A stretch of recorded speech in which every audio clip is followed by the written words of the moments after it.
penuhi hatiku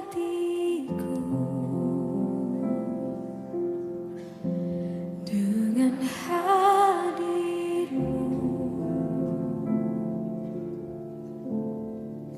Ku rindu memandang wajah-Mu, oh Tuhan, di dalam kekudusan-Mu. Bawaku dekat dalam hati-Mu.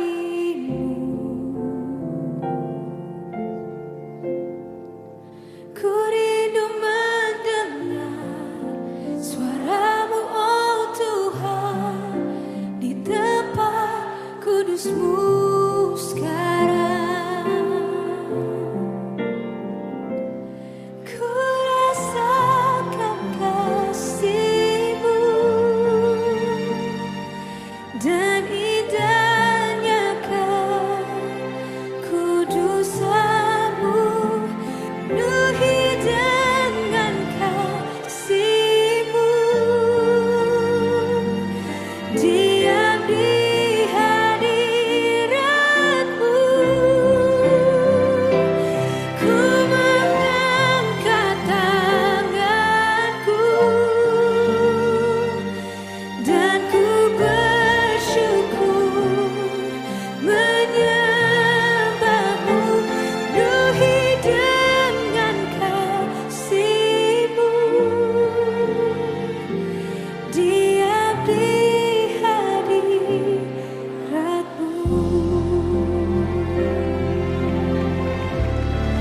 Yes, we welcome Your presence in this place, oh God. Oh, please, yeah. Penuhi hatiku dengan hadir-Mu.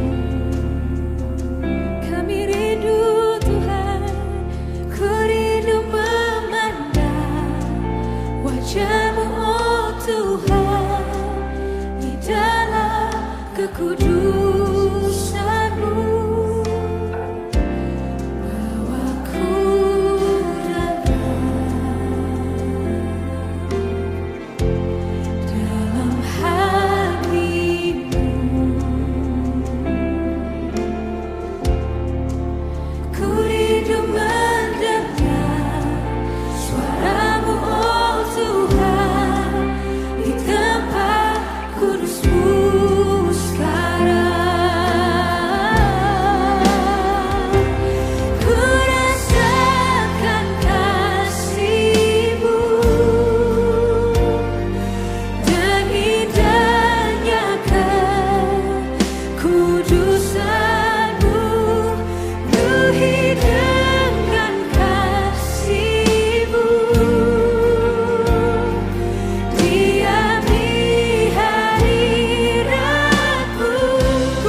kita memuji Tuhan bersama pada hari ini. Yang setuju tepuk tangan dong. Kasih yang begitu besar, lebih kuat dari dosa. Kasih yang menemukanku, selamatkan dan pulihkanku. Ku naikkan syukurku, ku tak akan berhenti memuji, meninggikan namamu selalu, menari, memuliakanmu.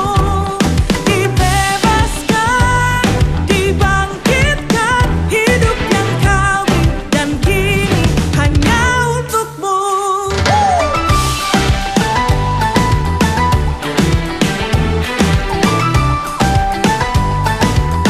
Sama-sama naikkan. Kasih yang begitu besar, lebih kuat dari dosa. Kasih yang menemukanku, selamatkan dan pulihkanku. Ku naikkan syukurku, ku tak akan berhenti memuji, meninggikan namamu selalu, menari, memuliakanmu. Dibebaskan, dibangkitkan, hidup yang kau beri dan kini hanya untukmu.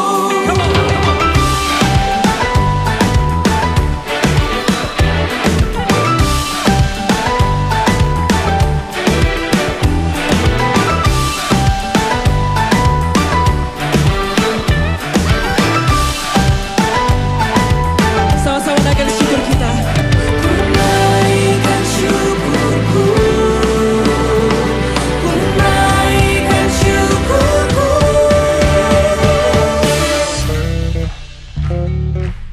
On bass, Samuel Mali. Yeah.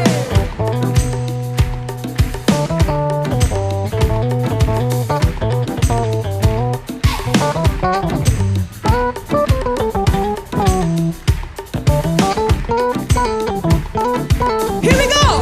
Ku tak akan berhenti memuji, meninggikan namamu selalu, menari, memuliakanmu. Dibebaskan, dibangkitkan, hidup yang kau beri dan kini hanya untukmu. Takkan berhenti meninggikan namamu. Dibebaskan, dibangkitkan, hidup yang kau beri dan kini hanya untukmu. Hidup yang kau beri dan kini hanya untukmu.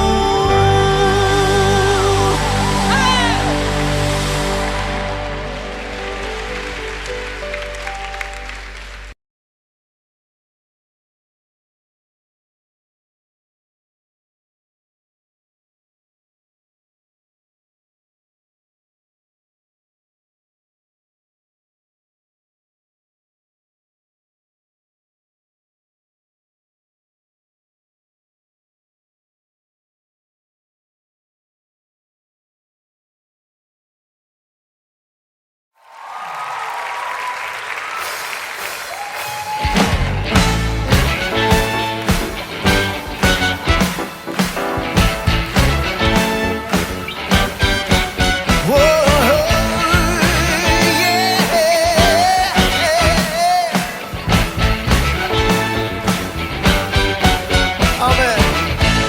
Tepuk tangan sama-sama.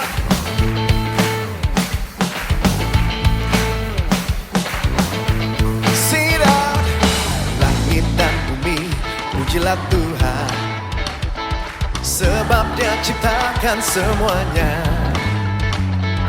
Keagungannya mengatasi langit bumi, sembah sujud di hadapannya. Haleluya. Langit dan bumi, pujilah Tuhan, sebab Dia ciptakan semuanya. Keagungannya mengatasi langit bumi, sembah sujud di hadapannya. Ku puji, ku sembah, ku puji, ku sembah Yesus Kristus Sang Penebusku. Ku puji, ku sembah, ku puji, ku sembah Yesus Tuhan dan Rajaku. Yang bersuka cita suarakan langit dan bumi, pujilah Tuhan, sebab Dia ciptakan semuanya. Here we go! Keagungannya mengatasi langit bumi, sembah sujud di hadapannya. Ku puji, ku sembah, ku puji, ku sembah Yesus Kristus Sang Penebusku. Ku puji, ku sembah, ku puji, ku sembah Yesus Tuhan dan Rajaku. Ku puji, ku sembah, ku puji, ku sembah Yesus Kristus Sang Penebusku. Ku puji, ku sembah, ku puji, ku sembah Yesus Tuhan dan Rajaku.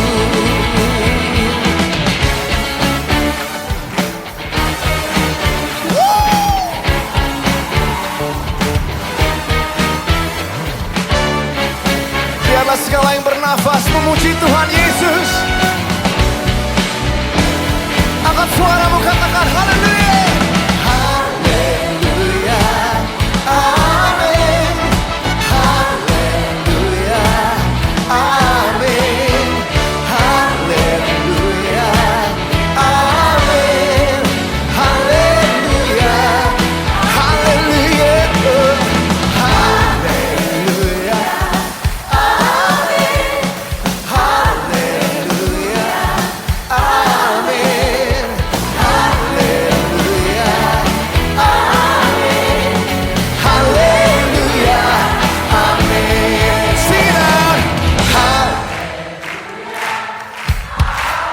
Amen.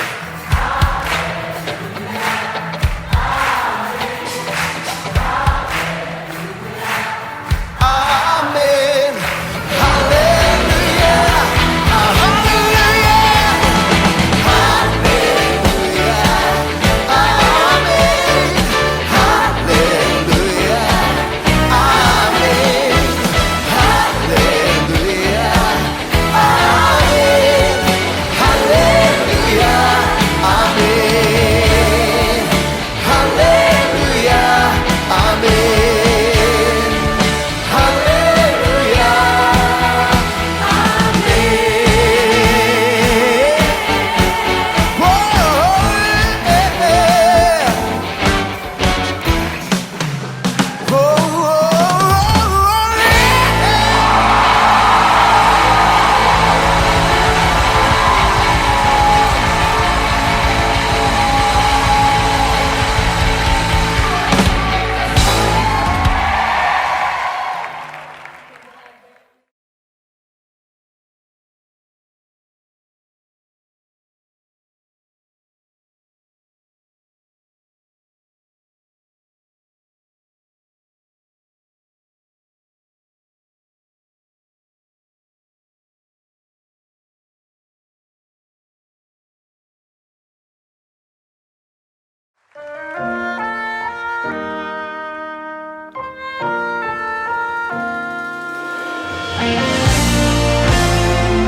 Ku hidup oleh anugerah-Mu, yang terbaik ku terima dari-Mu.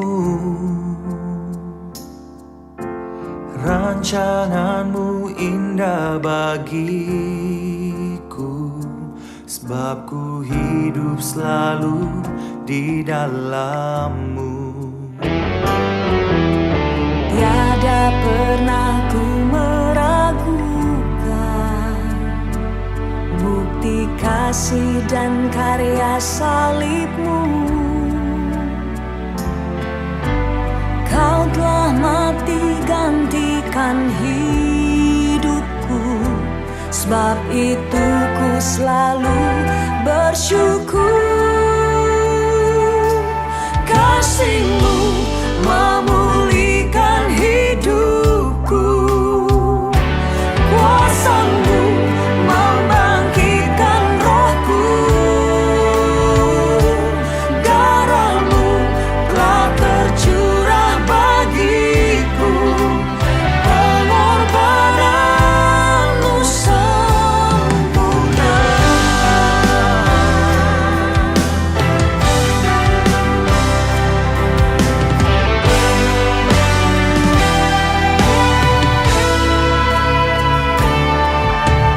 Ku hidup oleh anugerah-Mu, yang terbaik ku terima dari-Mu.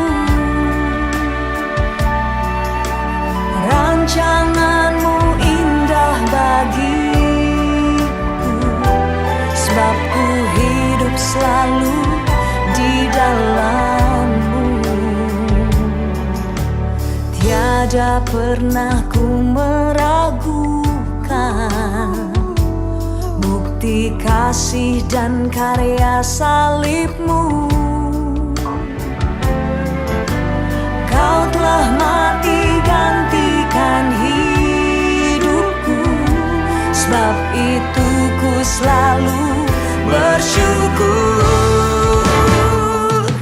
Kasih-Mu memulihkan hidupku, kuasa-Mu membangkitkan rohku. Darah-Mu telah tercurah bagiku, pengorbanan-Mu sempurna.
Saudara-saudara yang dikasihi Tuhan Yesus, Shalom semuanya.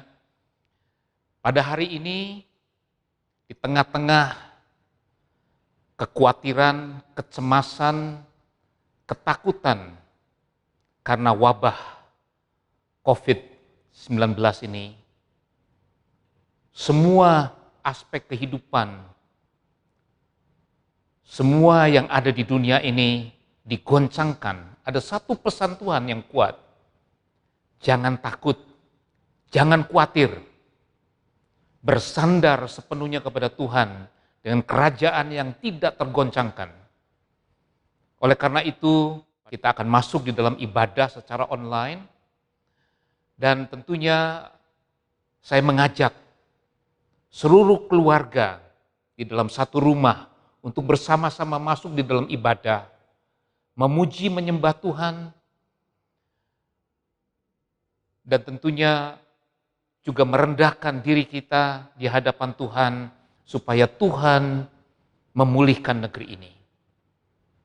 Tuhan Yesus memberkati. Shalom Bapak Ibu Saudara dikasihi Tuhan. Haleluya. Saya menyapa Anda dimanapun Anda berada saat ini. Pasti percaya semua dalam keadaan yang baik dan luar biasa tentunya dalam Tuhan. Saudara, mari sama-sama kita tundukkan kepala. Kita akan memulai ibadah kebaktian tengah minggu pada hari ini. Kita bersatu dalam doa. Kami bersyukur ya Bapak yang baik, Bapak yang luar biasa, Bapak yang ajaib, Bapak yang mulia. Kalau kami boleh ada sebagaimana kami ada saat ini semua karena anugerah-Mu, kebaikan-Mu berlimpah-limpah dalam hidup kami. Dan biarlah pada malam hari ini kami datang tidak dengan membawa tangan yang hampa, tapi kami datang membawa korban syukur, pujian, penyembahan kami di dalam hadirat-Mu Tuhan. Kami percaya Tuhan ada kuasa dalam pujian penyembahan umat-Mu Tuhan. Di dalam kuasa-Mu ada kesembuhan. Di dalam kuasa-Mu ada mujizat. Di dalam kuasa-Mu ada pemulihan Tuhan. Kami berdoa Tuhan, dan Kau yang beracara dari awal pertengahan hingga akhir. Nama Tuhan Yesus dipermuliakan. Nama Tuhan yang dipermuliakan bahkan ditinggikan, disembah melalui kehidupan kami. Kami siap memuji menyembah-Mu hanya di dalam nama Tuhan Yesus.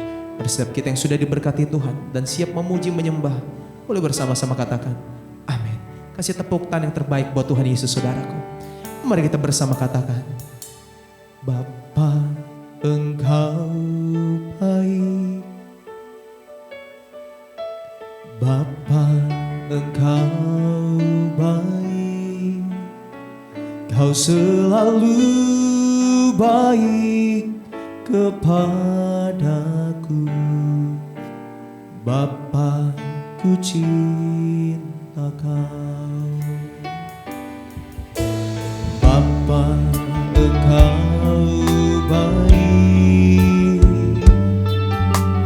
Bapa Engkau baik, Kau selalu baik kepadaku. Bapa, ku cinta Kau. Kami memuji-Mu. Aku memuji-Mu. Aku menyembah-Mu. Ku nyanyi haleluya.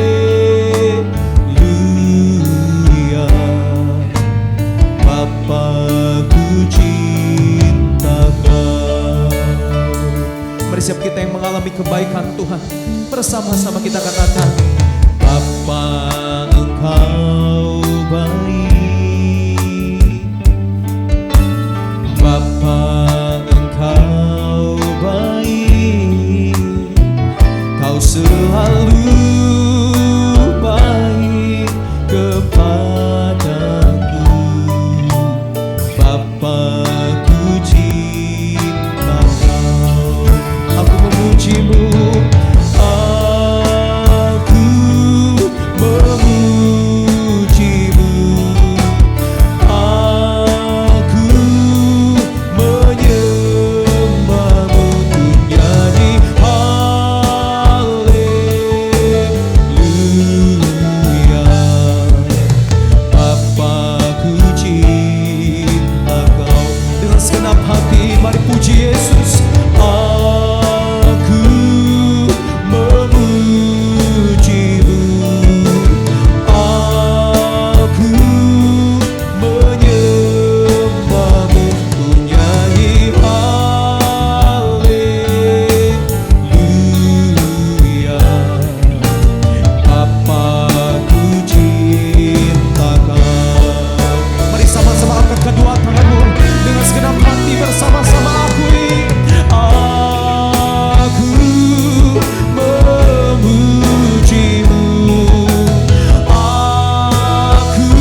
Engkau begitu baik bagi setiap kami Tuhan.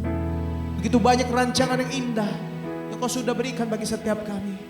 Mari setiap kita yang mengalami rancangan Tuhan yang terbaik, kebaikan Tuhan boleh bersama-sama kita katakan amin.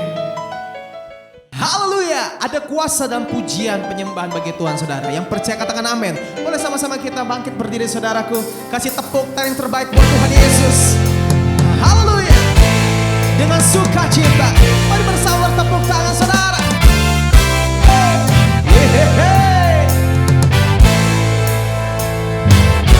Bernyanyi, memuji bagi Yesus Raja segala raja. Mari katakan bersama, nyanyi puji Tuhan, bangun bait kudusnya. Sebab apa saudara? Di tempat ini Yesuslah hadir, kemuliaan Tuhan dinyatakan. Oh, sukacita, bangun bait kudusnya. Persembahkanlah seluruh hidupmu bagi kemuliaannya. Katakan anugerahnya, anugerahnya bagiku, kasihnya dicurahkan. Sambutlah dia juru selamat, bersoraklah nyanyi, nyanyi puji Tuhan. Mari bangun, bangun bait kudusnya. Di tempat ini Yesuslah hadir, kemuliaan Tuhan dinyatakan. Oh, sukacita, bangun bait kudusnya. Persembahkanlah seluruh hidupmu bagi kemuliaannya. Boleh saya angkat kedua tangan bersama-sama katakan saudara, anugerahnya bagiku, kasihnya dicurahkan. Sambutlah dia juru selamat. Mari bersorak, bersoraklah, bersoraklah, bersoraklah, nyanyi, oh, puji Tuhan. Mari sama-sama tepuk tangan kepala saudaraku. Di tempat ini Yesuslah hadir, kemuliaan dinyatakan. Yang bersukacita bersama katakan, oh, sukacita, bangun bait kudusnya. Persembahkanlah seluruh hidupmu bagi kemuliaannya. Persembahkanlah, persembahkanlah seluruh hidupmu bagi kemuliaannya. Persembahkanlah seluruh hidupmu bagi kemuliaannya. Oh, haleluya. Oh, oh. Mari bersama-sama kita katakan saudaraku, nyanyi. Haleluya. Silakan duduk saudara yang dikasihi oleh Tuhan. Haleluya. Kami percaya Tuhan, mukjizat-Mu Kau selalu nyatakan bagi setiap kami yang percaya kepadamu. Dulu, sekarang, sampai selama-lamanya. Kuasa mukjizat itu Kau nyatakan bagi setiap kami. Terima kasih Tuhan, terima kasih. Kau yang telah berfirman, Tuhan Engkau ajaib bagiku. Tak ada yang mustahil bagimu. Kau yang telah berfirman dan semuanya jadi. Tuhan Engkau ajaib bagiku.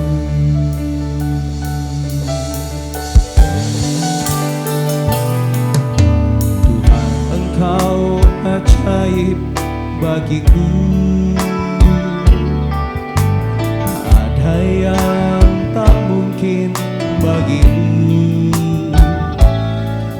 Semua yang ku saksikan perbuatan tangan-Mu.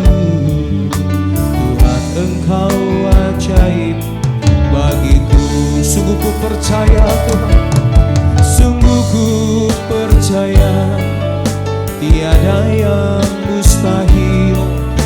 Mujizat masih ada dalam hidupku. Sembuhkan sakitku, pulihkan jiwaku. Mujizat masih ada bagiku. Katakan dengan iman bersama, Tuhan Engkau ajaib bagiku. Ada yang tak mungkin bagimu. Yes Lord, Kau yang telah berfirman maka semuanya jadi. Tuhan Engkau sungguh ajaib bagi setiap kami. Katakan saudara, Tuhan Engkau ajaib bagiku. Tuhan Engkau ajaib bagiku. Katakan tak ada yang tak mungkin bagimu. Semua yang ku saksikan, semua yang ku saksikan, perbuatan tangan-Mu. Tuhan Engkau ajaib bagi setiap kami. Kami percaya. Mari angkat kedua tanganmu bersama dengan iman, katakan, sungguh ku percaya tiada yang mustahil. Mujizat masih ada dalam hidupku. Sembuhkan sakitku, pulihkan jiwaku. Mujizat masih ada bagiku. Mari sama-sama bangkit berdiri dalam hadirat Tuhan, saudaraku. Oh, sungguh ku percaya tiada yang mustahil. Mujizat masih ada dalam hidupku. Sembuhkan sakitku, pulihkan jiwaku. Mujizat masih ada bagiku. Sungguh ku percaya, sungguh ku percaya tiada yang mustahil. Mujizat masih ada dalam hidupku.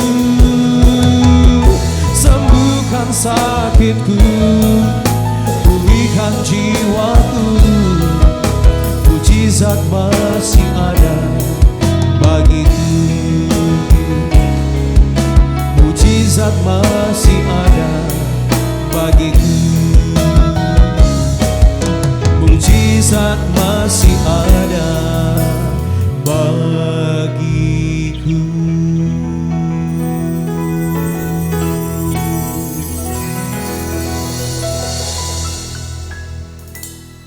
Kami mengucap syukur buat ibadah kebaktian tengah minggu yang kami bisa kerjakan di GBI Kebon Sirih di tempat ini Tuhan. Lewat online ini, mari berbicaralah, bersuaralah buat setiap kami. Kuatkan yang lemah, sembuhkan kami, bahkan yang dahaga akan dipuaskan karena firman-Mu adalah air kehidupan. Kuatkan umat-Mu Tuhan, berkati umat-Mu. Hamba-Mu yang terbatas ini, Tuhan urapi, bersuaralah buat setiap kami. Bagi-Mu hormat, Bagi-Mu pujian, Bagi-Mu segala-galanya, dalam nama Tuhan Yesus. Mari setiap kita, jemaat yang diberkati, katakan amin. Ya, shalom Bapak Ibu semua. Sebuah kepercayaan dan anugerah untuk saya bisa melayani lewat ibadah online di GBI Kebon Sirih dalam ibadah kebaktian tengah minggu, KTM singkat aja ya. Saya bersyukur. Saya ingin berbagi buat Bapak Ibu untuk kemudian kita kembali kepada esensi dari identitas kita ya. Knowing our identity in Christ Jesus. Bahwa kita mesti kembali lagi kepada identitas kita ini siapa. Nah, Bapak Ibu mesti saya ingatkan bahwa setiap kali Tuhan memberi kita identitas, baik kita itu adalah sahabatnya Dia maupun kita adalah ranting-rantingnya, Yesus adalah pokok anggur kita. Maka setiap kali Tuhan memberi kita identitas, ya selalu akan ada dua hal yang terjadi. Yang pertama adalah dalam Tuhan memberi identitas. Yang pertama, Dia akan memberikan kita fasilitas. Ya misalnya kita disebut sahabatnya di kitab Yohanes misalnya ya. Kalau sahabat berarti Tuhan akan memberitahu rahasia-rahasianya. Ya, makanya Tuhan berkata, aku tidak menyebut kamu hamba, sebab hamba tidak tahu apa yang diperbuat oleh tuannya, tapi aku menyebut kamu sahabat, karena aku memberitahukan segala sesuatu yang sudah aku dengar dari Bapakku. Itu fasilitas. Ranting misalnya, ada fasilitas untuk berbuah. Tapi kemudian kita sadar itu berasal dari pokok anggur, namanya Yesus sendiri. Nah, setiap kita percayalah ada fasilitas ilahi yang Tuhan berikan. Petrus berkata, karena kuasa ilahinya telah menganugerahkan kepada kita semua hal yang ilahi, fasilitas ilahi. Makanya Bapak Ibu, di tengah masa seperti ini ada fasilitas yang Tuhan beri buat kita. Fasilitasnya apa?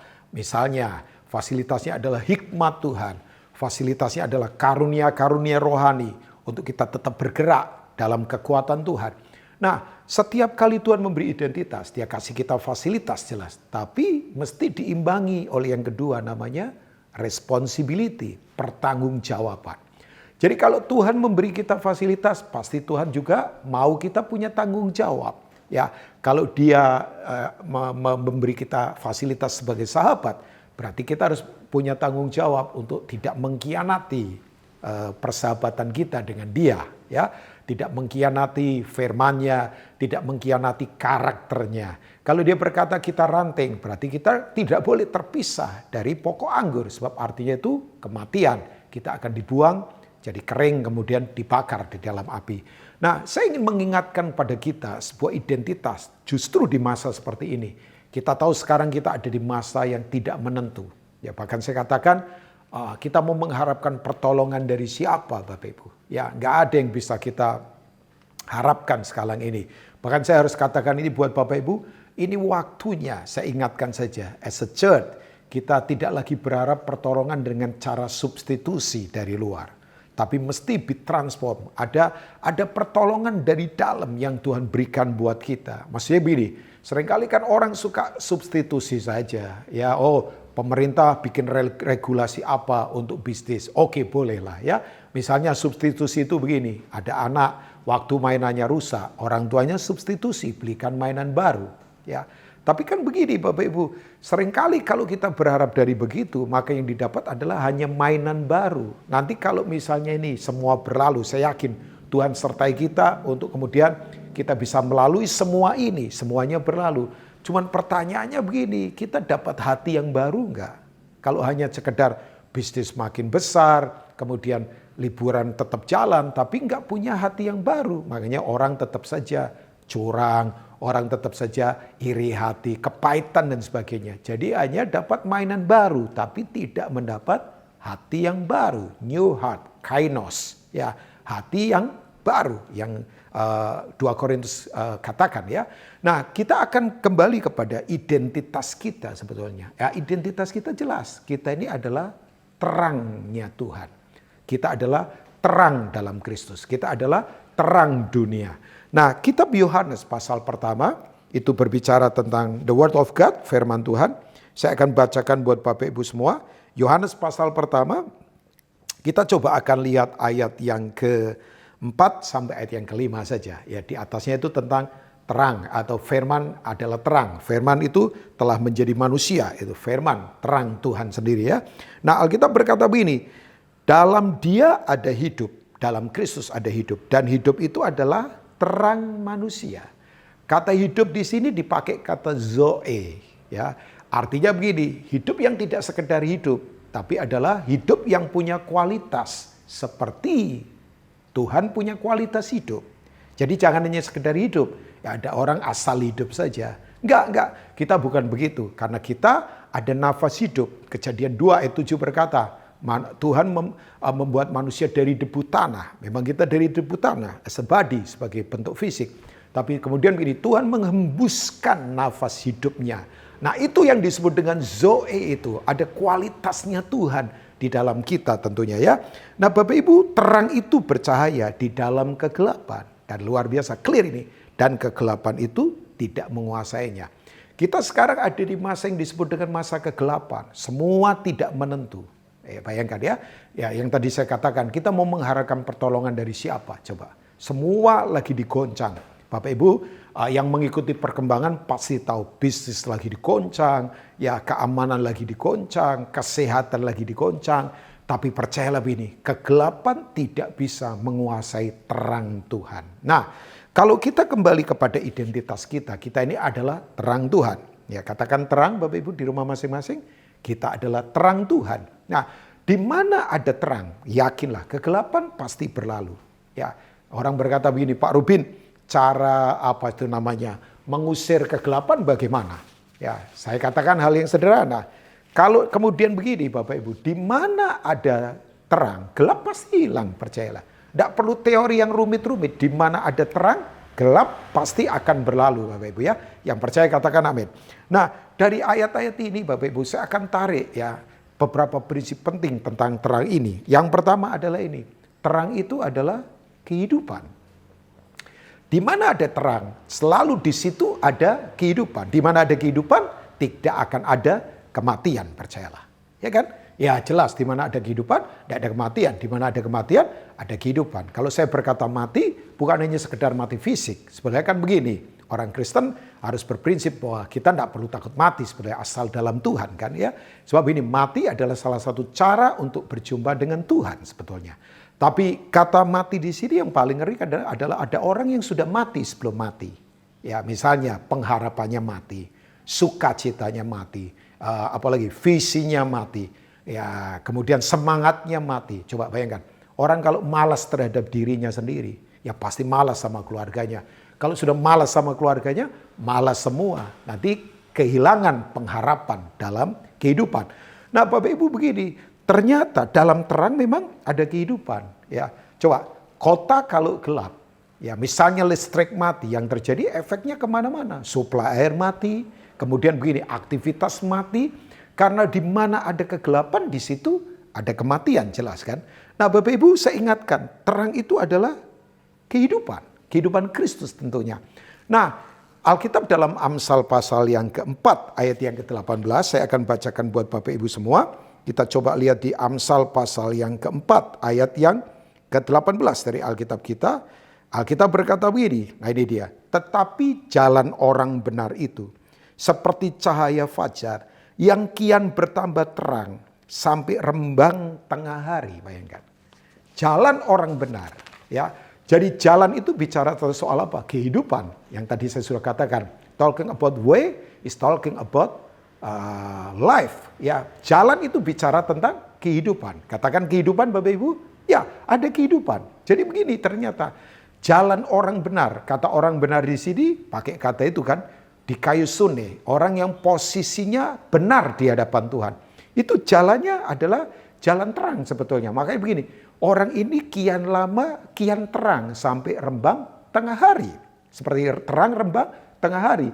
Jadi kalau ada orang yang jalan makin lama makin terang, makin lama makin kuat, makin lama makin berhasil, itu hanya ada dalam Kristus tentunya. Di luar itu tidak ada Bapak Ibu. Ya, sekali lagi saya pastikan Bapak Ibu, yuk adalah dalam terang Tuhan. Karena kita akan makin lama makin terang dalam kehidupan. Nah, Bapak Ibu kalau kita baca apa yang tadi Amsal sudah katakan, nggak usah khawatir. Ya, jalan di depan ini memang banyak hambatan yang harus kita lalui, tapi ada kehidupan. Nah, Bapak Ibu saya akan coba sharekan beberapa hal untuk menolong kita. Coba, saya misalnya ya Bapak Ibu ya, sementara saya lagi ambil gambar ini dengan keponakan saya yang lagi mengambil gambar ini, ya. Bapak Ibu begini, tadi sempat hujan, cuaca mendung kan, cuaca mendung. Jadi begini, kalau cuaca gelap, perasaan kita jadi gak enak kan. Walaupun kita tidak dipengaruhi itu, kita bersyukurlah bisa ada hujan jadi dingin, ya jadi menyuburkan tanah yang kering kan. Tapi waktu tadi mendung, jadi perasaan kita jadi gak enak. Tapi coba, kalau lagi terang panas, perasaan kita berbeda kan. Ya, jadi betul terang itu selalu menghasilkan kehidupan dalam kehidupan ini. Nah dalam terang itu selalu kehidupan bicara apa Bapak Ibu? Misalnya hikmat Tuhan. Itu kehidupan. Ya, hikmat berasal dari kata Sophia. Yaitu begini. Dasar cara berpikir kita yang kuat untuk menghadapi semua stimulus apapun yang terjadi di sekitar kita. Sekarang bayangkan di masa seperti ini. Kalau kita tidak punya mentalitas berpikir yang kuat, wah kita gampang dikalahkan. Peperangan kita sekarang adalah peperangan di pikiran, bayangkan. Ya, oh iya, pikiran bisa menjadikan orang punya tubuh jadi lemah. Walaupun tubuh lemah, bisa saja mengakibatkan pikiran jadi macam-macam. Tapi medan tempur kita ada di pikiran kan. Ya, saya katakan begini, burung bisa terbang di atas kepala kita, go ahead, ya, nggak apa-apa. Tapi kalau burung sampai hinggap di kepala kita, menduduki, bikin sarang, buang kotoran, nah itu masalah. Jadi kalau ada hal negatif, hal yang najis, hal yang tidak baik, kemudian melintas di atas kepala kita, nggak apa-apa, kita tidak memikirkannya. Tapi waktu dia dipercokol, menduduki, dan kemudian memperbudak kita, nah itulah perbudakan. Kita dikuasai berarti di pikiran kita, Bapak Ibu ya. Nah, Bapak Ibu saya ingatkan saja bahwa memang medan tempur kita ada di cara berpikir. Makanya kita perlu hikmat. Apa itu hikmat? Hikmat adalah firman Tuhan sendiri. Yakobus 3 berkata, hikmat dari Tuhan adalah murni. Ayat yang ke-17. Apa yang murni? Siapa yang murni? Firman Tuhan. Hikmat adalah kebenaran. Siapa kebenaran? Firman Tuhan. Hikmat adalah apa?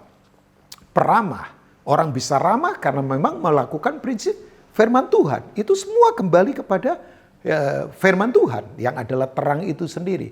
Nah, saya waktu kemudian berkata tentang hikmat, ini waktunya orang Kristen akan memiliki hikmat. Hikmat akan menghasilkan apa? Strategi yang kuat ke depan. Ya, hikmat tidak didapat karena sekolah formal. Sebab hikmat ini soal cara hidup kita. Yakobus 3 tadi, Bapak Ibu nanti bisa baca. Peramah, pendamai, murni itu adalah lifestyle, gaya hidup tentunya. Nah Bapak Ibu kalau kembali lagi ke prinsip awal ini, bahwa terang itu adalah kehidupan. Di mana ada terang, ada strategi-strategi yang Tuhan beri. Saya berdoa sungguh-sungguh yang sedang menyaksikan ini, saya berdoa dengan segenap hati. Bapak Ibu akan menemukan strategi manajemen baru buat bisnis kita. Strategi mengelola emosi kita, strategi mengelola semua krisis yang kita sedang hadapi. Bahkan orang-orang yang punya hikmat, ini akan punya ini Bapak Ibu.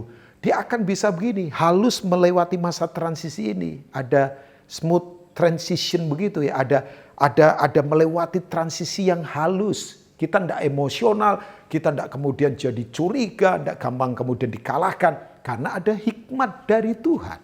Ya, Bapak Ibu, saya sungguh-sungguh yakin. Bahkan begini, gak hanya itu, kita akan bisa begini, mengendarai dan menavigasi semua persoalan yang ada. Ada hikmat, ada kekuatan, ada strategi baru yang Tuhan berikan buat setiap kita. Yang percaya katakan, amin. Nah Bapak Ibu, dari apa yang tadi saya sudah katakan, saya ingat satu orang namanya Simpson.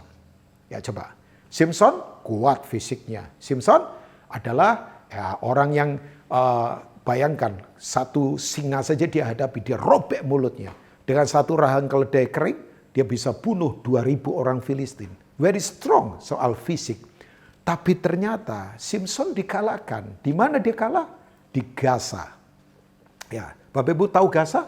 Gaza itu adalah kota berkubu. Di mana secara roh ini banyak raksasa di sana. Kalau orang tidak hidup dalam terang, pasti dikalahkan. Ya, kita tahu kemudian yang balas kekalahan Simpson di Hakim-Hakim pasal 6, ya Bapak Ibu bisa baca nanti, adalah Kisah Rasul pasal 8. Yaitu orang yang mungkin fisiknya tidak sehebat Simpson, namanya Filipus. Filipus memenangkan jiwa berpengaruh, yaitu sida-sidanya Sri Kandake dari Ethiopia. Ini mungkin sestandar dengan Menteri Keuangan, karena dia perbendaraannya Sri Kandake ya.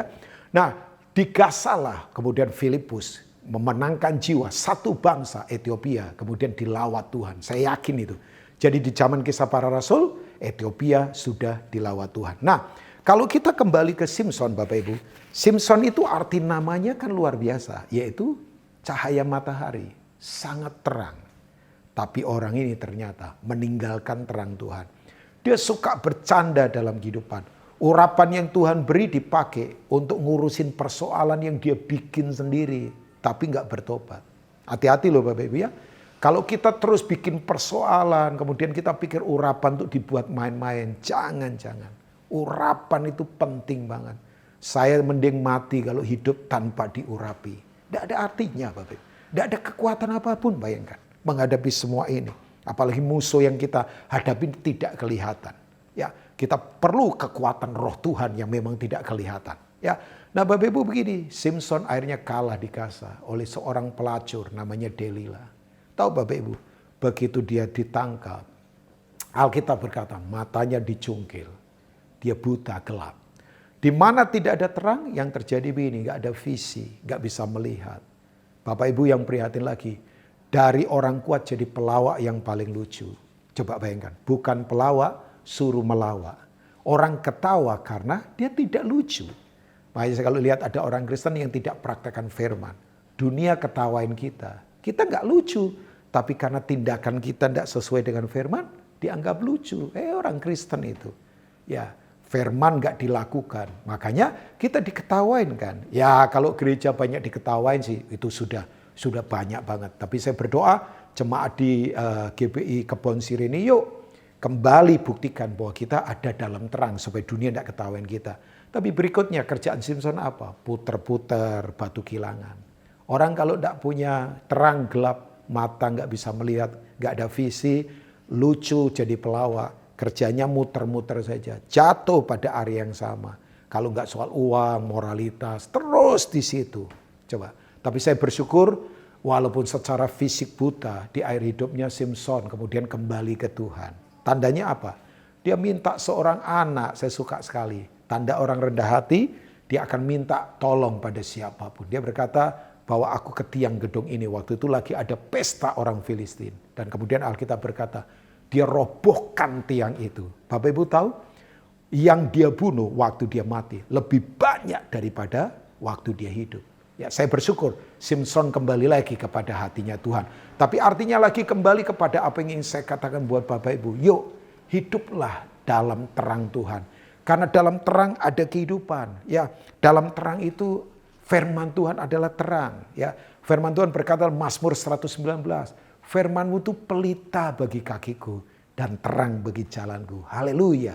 Ya, Bapak Ibu saya bayangkan ya, memang pelita itu orang zaman dulu pakai pelita, ya step by step, langkah demi langkah dituntun. Jadi kalau kita berkata Pak Rubin, saya bingung, percayalah ada terang yang menuntun kita, terang Tuhan, firman Tuhan sendiri. Saya misalnya ya Bapak Ibu, kalau naik mobil dari sini ya misalnya dari Jakarta ke Semarang atau ke Bandung, saya tahu lampu mobil saya nggak langsung bisa menyorot sampai ke Semarang atau ke Bandung kan. Ya hanya beberapa meter saja, tapi itu menuntun saya. Oh ada belokan, oh kalau nyalip mesti hati-hati ya, kalau kosong baru salib. Nah itu kemudian begini menuntun kita. Nah terang Tuhan begitu, karena dalam terang ada kehidupan. Tapi yang kedua Bapak Ibu, dalam terang percayalah selalu ada pergerakan. Ya ada movement bahasa rohaninya. Ya, terang itu selalu menghasilkan energi yang membuat kita bergerak. Ya, karena begini, semua yang ada energinya pasti bergerak. Ya, kita kalau tahu mesin dipanaskan, kemudian ada energi, dia bergerak Bapak Ibu ya. Nah, saya yakin ini waktunya gereja mesti kembali lagi kepada terang sesungguhnya firman Tuhan. Supaya gereja bergerak. Justru saat ini mungkin Bapak Ibu lagi di lockdown secara regulasi, kita stay at home. Tapi begini, jangan sampai pelayanan kita di lockdown. Jangan sampai hati memberi kita di lockdown. Bahkan saya katakan ini waktunya tetap bergerak. Saya beritahu buat Bapak Ibu ini prinsip. Orang kalau memberi di masa damai itu rohani. Ya dong, memberi waktu semuanya baik-baik itu rohani. Tapi kalau orang berani memberi di masa berbahaya, itu sangat tinggi nilai rohaninya. Saya ulangi, kalau kita memberi di masa damai, itu rohani. Tapi waktu kita memberi di masa berbahaya, itu sangat rohani Bapak Ibu. Percayalah. Dan itu dihargai Tuhan. Ini waktunya kita bergerak Bapak Ibu.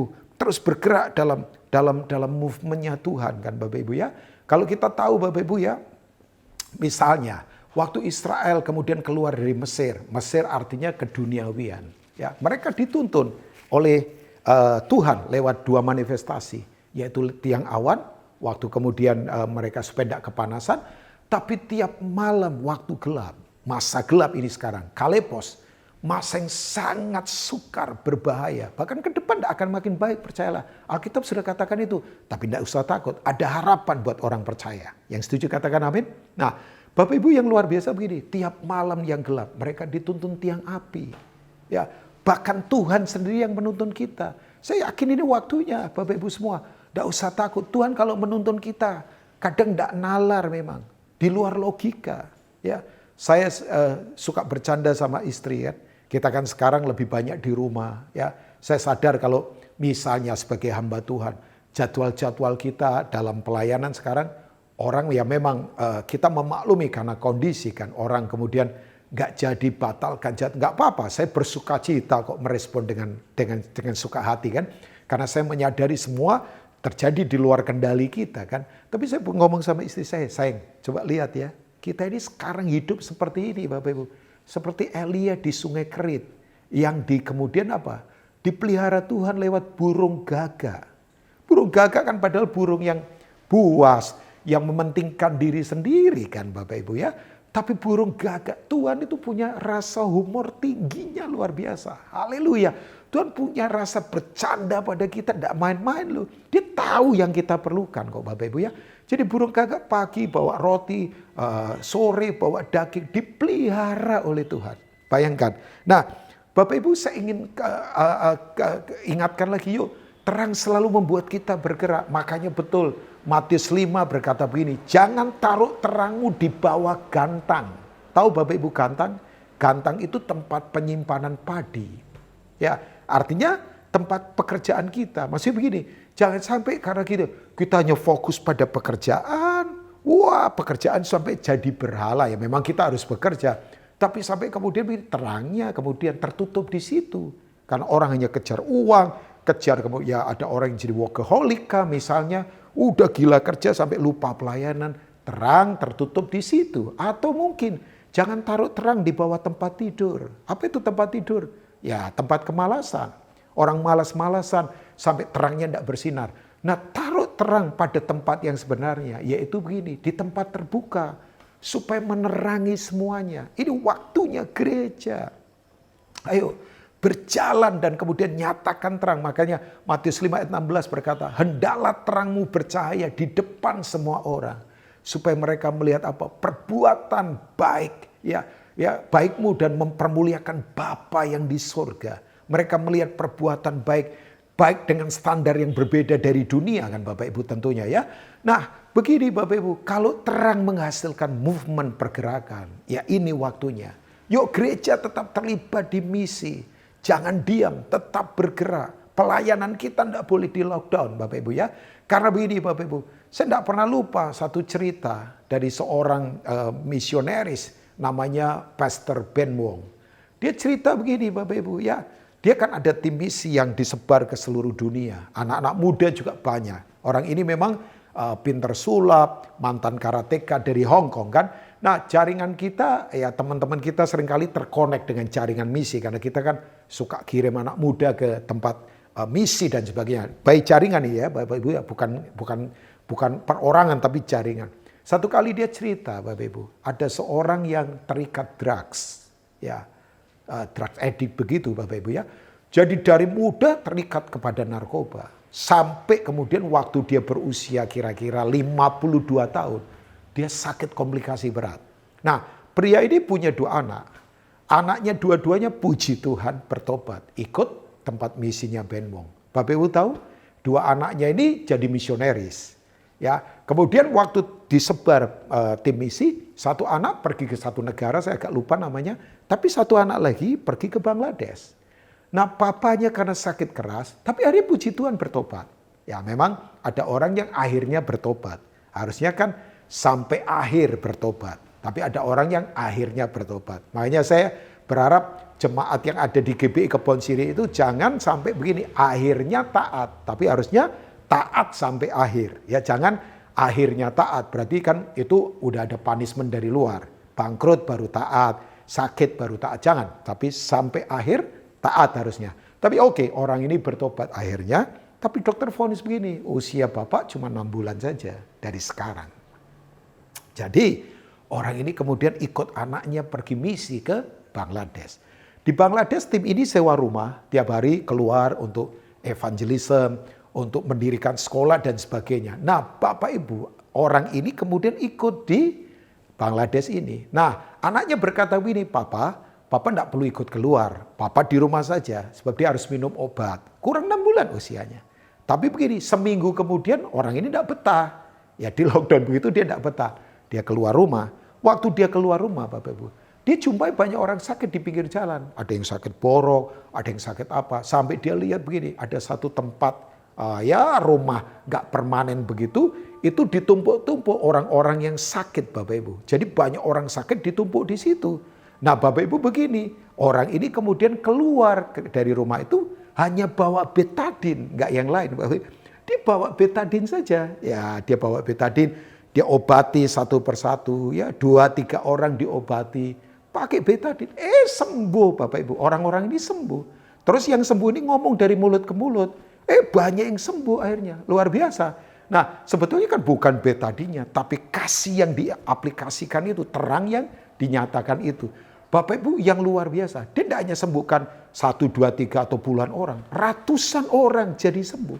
Sampai bikin geger kota itu. Sampai orang-orang tanya, siapa ini yang menyembuhkan? Tahu nggak Bapak Ibu? Mereka ngomong begini, yang menyembuhkan adalah dokter dari Hong Kong. Ya, padahal dia adalah orang yang rehabilitasi narkoba awalnya tadinya, bayangkan. Sampai kemudian pemerintah Bangladesh akhirnya bikin itu tempat persinggahan untuk rumah sakit sementara. Karena aktivitas jadi bergerak lagi, orang-orang jadi sehat lagi, harapan ditumbuhkan di sana. Nah, Bapak Ibu, apa yang terjadi? Kemudian begini, orang ini tetap lakukan pelayanan ini, cuman pakai betadin, tapi banyak orang disembuhkan. Itu karena kasih Tuhan yang dimanifestasikan aneh. Nah, Bapak Ibu tahu itu kejadian kira-kira mungkin tahun-tahun 2000-an begitu kali ya. Tapi yang luar biasa begini, 2008 atau berapa Bapak Ibu. Tapi yang luar biasa, orang ini tetap hidup sampai sekian puluh tahun lagi. Bayangkan, jadi divonis dokter 6 bulan, lewat sekian puluh tahun, orang ini tetap hidup. Saya waktu dengar cerita ini, saya kemudian berkata, wow, di mana ada terang selalu menggerakkan, ada kehidupan. Saya dorong Bapak Ibu, ini waktunya gereja, yuk kembali lakukan the Great Commission amanat agung. Bahkan saya katakan ya, gereja yang tidak bergerak ke misi, bukan lagi gereja. Gereja yang tidak menjangkau yang terhilang. Ya saya berkata, gereja itu justru yang terhilang. Sekali lagi saya ulangi, gereja yang tidak bergerak untuk menjangkau yang terhilang. Justru gereja itu adalah yang terhilang sebetulnya. Yuk bergeraklah Bapak Ibu untuk kita tetap menyatakan terang Tuhan. Terang Tuhan ada pada kita. Sebab begini, yang ketiga saya tutup. Dalam terang selalu ada harapan. Orang kalau ada dalam terang, matanya penuh pengharapan. Matius 6 ayat 22 dan seterusnya. Jika matamu terang, teranglah seluruh tubuhmu. Jika matamu gelap, gelaplah seluruh tubuhmu. Mari begini, mata kita terang. Orang kalau matanya terang bisa melihat seperti Barnabas. Seorang teroris menjadi Paulus. Orang kalau matanya terang selalu melihat begini, batu bisa menjadi karya seni yang luar biasa karena dipahat oleh masterpiece. Ya, itu bahasa Yunannya pakai kata katartismos, dipahat sampai kemudian menjadi excellent. Ya, pahat orang-orang di sekitar kita dengan kebaikan, dengan kebenaran. Ya, Tuhan memberkati Bapak Ibu semua. Jangan khawatir, kegelapan dikalahkan oleh terang Tuhan. Saya ingin berdoa buat Bapak Ibu. Hamba berdoa Tuhan buat umatmu. Shekatakarapataka sokotokorakala. Hanarapa sedekarapa. Buat umatmu yang ada di rumah masing-masing. Jamah kuatkan kami. Sembuhkan kami. Terus Tuhan berperkara lewat hidup kami. Namamu dipermuliakan. Yang lemah dikuatkan. Yang sakit disembuhkan. Dalam nama Tuhan Yesus. Amin. Tuhan memberkati semua. Amin. Terima kasih Anda telah mengikuti ibadah online pada hari ini. Kami mengajak Bapak dan Ibu untuk kembali mengikuti ibadah online minggu depan tanggal 24 Mei 2020. Firman Tuhan kali ini akan disampaikan oleh Bapak PDP Jafar Tamrin. Persembahan dan persepuluhan dapat Anda transfer melalui rekening berikut ini.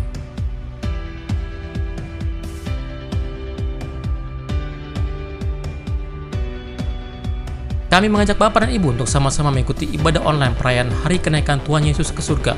Pada hari Kamis tanggal 21 Mei 2020, ibadah akan disertai perjamuan kudus. Untuk itu kami mengajak Bapak dan Ibu untuk mempersiapkan sendiri roti atau biskuit dan sirup untuk perjamuan kudus.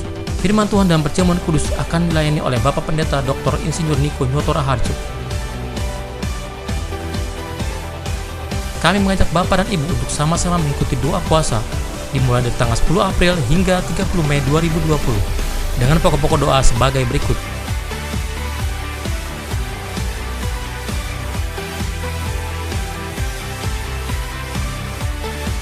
GBI Kebon Sirih telah menyalurkan bantuan kepada pengerja, jemaat, dan masyarakat sekitar GBI Kebon Sirih yang terdampak COVID-19. Bagi Bapak dan Ibu yang rindu dan ingin memberikan bantuan diakonia bagi mereka yang terdampak COVID-19, Anda dapat menyalurkannya melalui rekening berikut ini.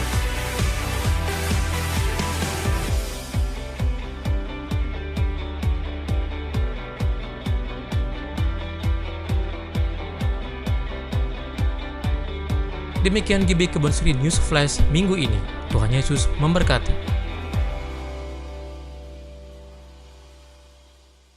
Mari kita angkat kedua tangan kita, arahkan hati kita untuk menerima berkat Allah.